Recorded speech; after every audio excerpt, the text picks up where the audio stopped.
ولی جو ہے ان کی جو ہے شاعری میں جو ہے وہ کائنات کی ایک ایک چیز کے حسن کا نظارہ اس کے بارے میں انہوں نے اس سے انہوں نے جو ہے وہ بیان کیا ہے. حسن کا نظارہ کرنے سے جو کیفیت ان پر چھاتی ہے اس کیفیت کے انداز سے بیان کرتے ہیں کہ پوری تصویر ہماری آنکھوں کے سامنے پھر جاتی ہے. یہ آگے ان کا ایک شعر اسی طرح بیان کیا گیا ہے.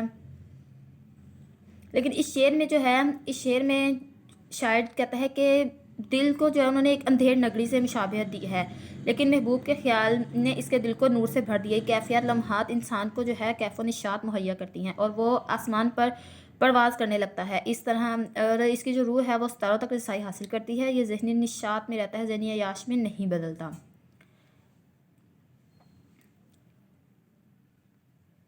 یہ دیکھیں آگے ہے، اس کائنات پہ کہیں گلاب مسکراتے ہیں، کہیں بہاریں نثراً اپنا جلوہ دکھا رہے ہیں، کہیں وسیع اور سبزہ زار، کہیں ٹھنڈے میٹھے پانی کی ندیاں بہ رہی ہیں، آسمان پر چاند چمک رہے ہیں، اس کی چاند سے وادیاں اور میدان منور ہو رہے ہیں.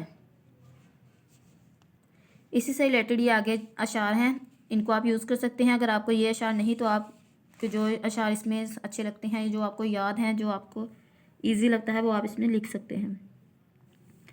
اب یہ جو انورٹڈ کاماز میں ہے، ڈاکٹر سعید عبداللہ نے جو ہے حسن پرستی کے بارے میں ولی کے کہا تھا کہ ولی دکنی جو ہے ایک حسن پس جمال دو شخص ہے. آگے یہ سارا انہوں نے اسی کے بارے میں بیان کیا ہے. یہ آگے اس لیے اس کا تحت ایک شعر یوز کر سکتے ہیں آپ. ولی کی شاعری عراقی طرز سخن سے مشابہت. عراقی طرز سخن کس کو کہتے ہیں؟ اس کو کہتے ہیں کہ محبوب سے بات چیت کرنے اور اس سے ملنے ملانے کی بجائے محبوب کے حسن پر زور دیا جاتا تھا اس شاعری میں، اس کو عراقی طرز سخن کہا جاتا ہے. ولی نے اپنی شاعری میں محبوب سے باتیں کرنے اور اس سے ملاقاتیں کرنے کی بجائے اس کے حسن کو زیادہ اجاگر کیا ہے.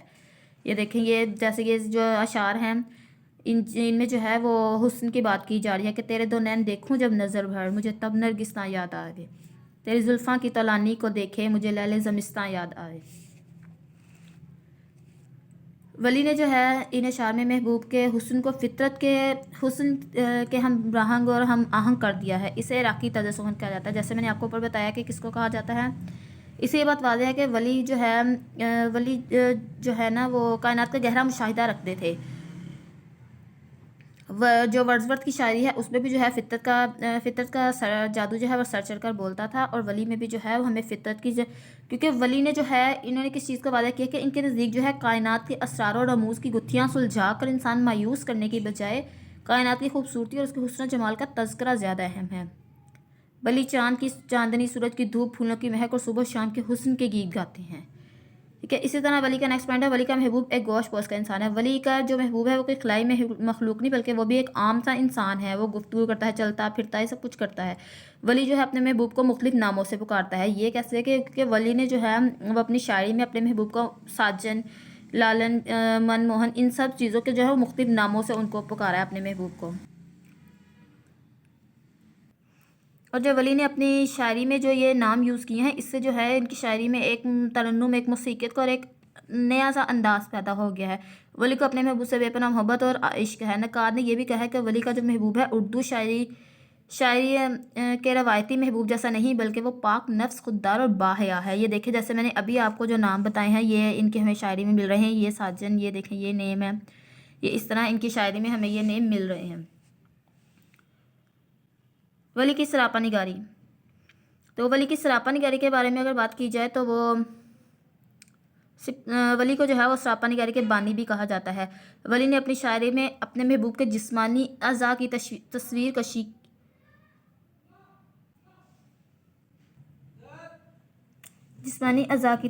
کی ہے. ان سے پہلے جو ہے نا ہمیں اردو شاعری میں اس کا سراغ نہیں ملتا.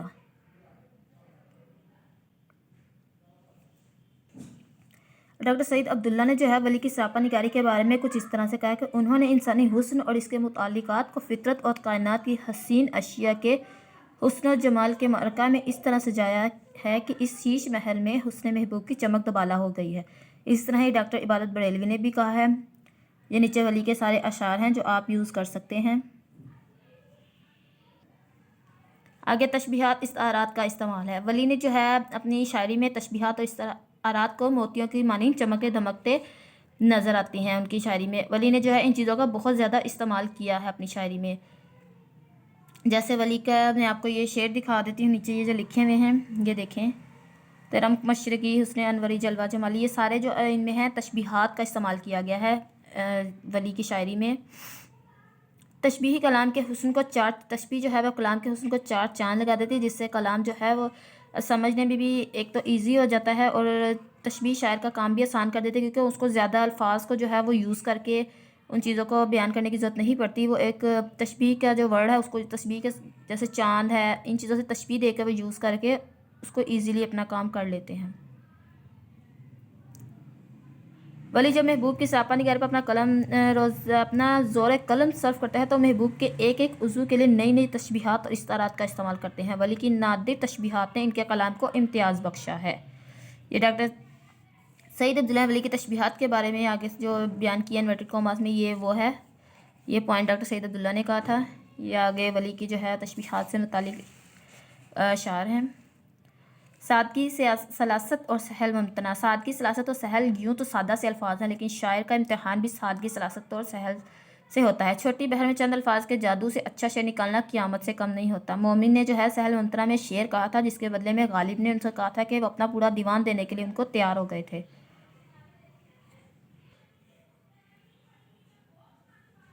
یہ اشعار ہیں۔ آگے ہے تصوف کے مختلف مسائل پر بحث۔ فارسی غزل جو ہے وہ تصوف کے موضوعات سے مالا مال ہے۔ بڑے صغیر پاک و ہند میں فارسی غزل کے تحت اردو غزل کا رواج ہوا تو فارسی غزل کے موضوعات بھی اردو غزل میں ڈلنے لگے تھے۔ دل کی صفائی، پاکیزگی، نفس، ترس کے دنیا، قناعت، تسلیم و رضا جیسے موضوعات ولی کی غزلوں میں پائے جاتے ہیں۔ ان موضوعات پر اظہار خیال کے ساتھ ساتھ انہیں اپنی بحث کے دائرے میں بھی لاتے ہیں۔ ولی اردو شاعری کا بابا آدم مولانا محمد آزاد حسین نے ولی کے بارے میں کہا تھا کہ یہ نظم اردو نسل کا آدم جب ملک عدم سے چلا رہا ہے تو اس کی سر پر اولیت کا تاج رکھا گیا۔ مولانا محمد حسین آزاد نے جو ہے اردو شاعری ان کو جو ہے وہ کہا تھا کہ یہ اردو شاعری جو ہے وہ اردو شاعری کا بابا آدم ہے۔ جیسے میں نے آپ کو پیچھے بتایا ہے کہ ولی کو اولیت کا تاج دیا جاتا ہے، لیکن ان سے پہلے بھی جو ہے وہ غزل میں دو دور گزر چکے ہیں، کلی قطب شاہ کا اور دوسرا تو، لیکن اس پوائنٹ سے ہمیں مولانا محمد کے اس پوائنٹ سے یہ سمجھ لگتا ہے کہ جو ولی سے پہلے جو کام ہوا ہے، ہو سکتا ہے کہ وہ جو ہے کام تحقیقی کام کو سامنے نہ آیا ہو، اسی لیے جو ہے اس بنیاد پر جو ہے انہوں نے ولی کو جو ہے اردو شاعری کا بابا آدم کہا ہے۔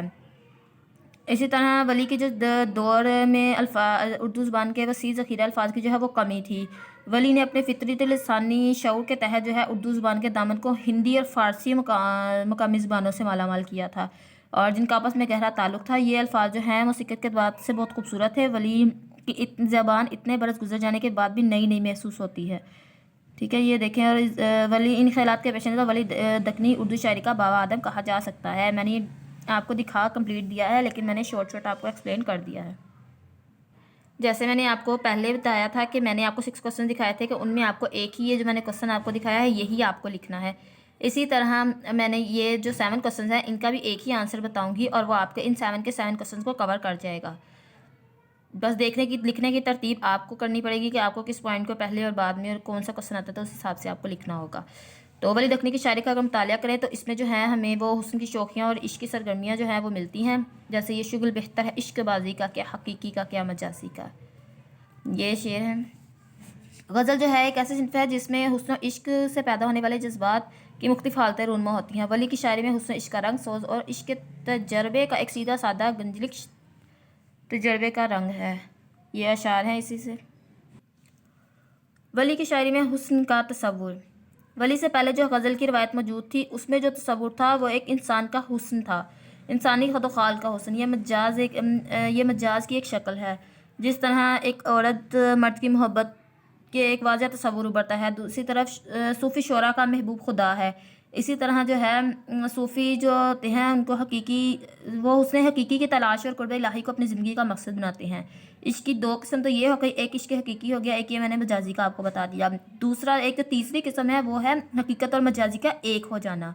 ٹھیک ہے، تو ہم دیکھتے ہیں کہ ولی کی جو شاعری ہے اس میں حسن حقیقی کی صورتیں کس حد تک موجود ہے، کیونکہ اللہ تعالیٰ ازل سے ابد تک رہے گا، اس کی ذات عیاں بھی ہے اور نہاں بھی، وہ ہماری شعرک سے بھی زیادہ قریب ہے۔